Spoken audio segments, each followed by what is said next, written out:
Chianti is an Italian wine produced from the Chianti region in the central Tuscany, and the region of Chianti was demulgated in the 1760s by the Grand Duke of Tuscany called Cosimo de' Medici. Originally, Chianti winemaker produced white wine in a physical bottle. However, during the 1970s, producers started to reduce the quantity of white grapes, and by the 18th century, they become famous as red wine producer in standard-shaped wine bottles. Chianti is a domain of Tuscany composed of hills and mountains. The area is wide, measuring 160 km from north to south, and is divided in 7 sub-regions, plus the Classico region. The region benefits from a continental climate which implies cold winter and very warm summer that are attenuated by the presence of the Apennine Mountains. In this wide area, we can find 2 major types of soils: the Galestro, which is prominent in the northern region, and the Alberese that spread across the south. The Galestro is composed of clay and marl schist that give the body to the wine, while the Alberese consists of hard sandstone that present an excellent draining capacity. Hey Seiji, can you tell me more about the grapes you can find in Chianti? Well, of course, there is one king of the grapes in the Chianti region, and it's the Sangiovese, which has a very high tannin and an high acidity.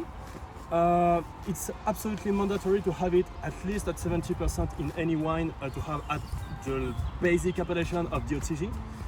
And you can find an aroma of plum, cherries, and dry herbs in it.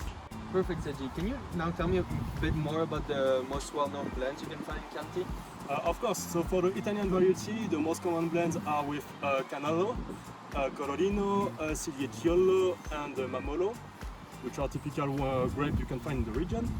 But for the international blend, the most common must be the Merlot, the Cabernet Sauvignon, and the Syrah. Perfect. The Chianti region has its own system of appellation, starting with the basic appellation of Chianti DOCG. To earn it, you need to have your plot inside of the region on at least 70% of Sangiovese, with a minimum aging of 6 months. If you want to have the Superiore appellation, you need at least 9 months of aging. Then we have the subzone appellation, the most well-known, which is the Rufina. And to have it, you need 100% of your wine made inside of the sub-region that we will take the name of.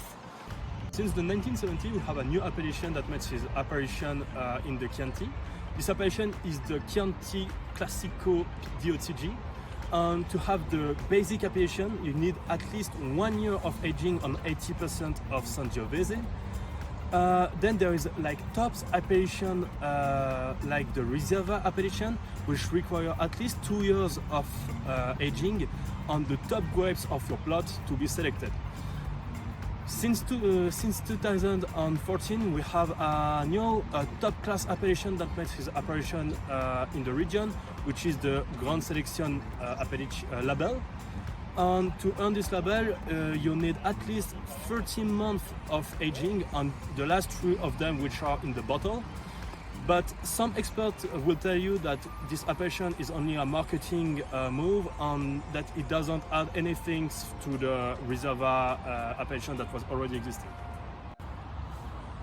Chianti is a worldwide known appellation and therefore won multiple prizes.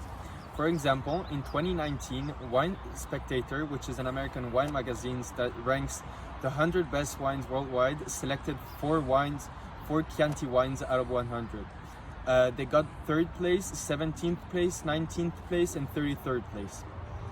On the other hand, in 2018, Wine Enthusiast, which is another wine magazine, selected a Chianti wine for the 53rd place out of 100.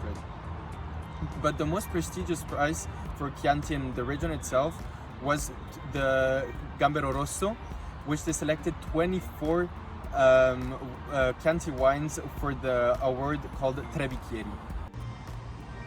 This meant that a lot of Chianti producers were not able to produce good quality wine, therefore the production was really restricted. Winemakers were asked to keep at least 20% of their stock for themselves to keep the competitive prices throughout Italy, Europe, but also worldwide. Therefore, we can see an increase of price from the 80s, which was roughly 150 euros per hectoliters to 800 euros per hectoliters in 2010, which is a really huge gap.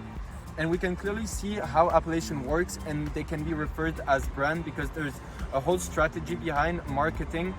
It's not only for the grape and the taste of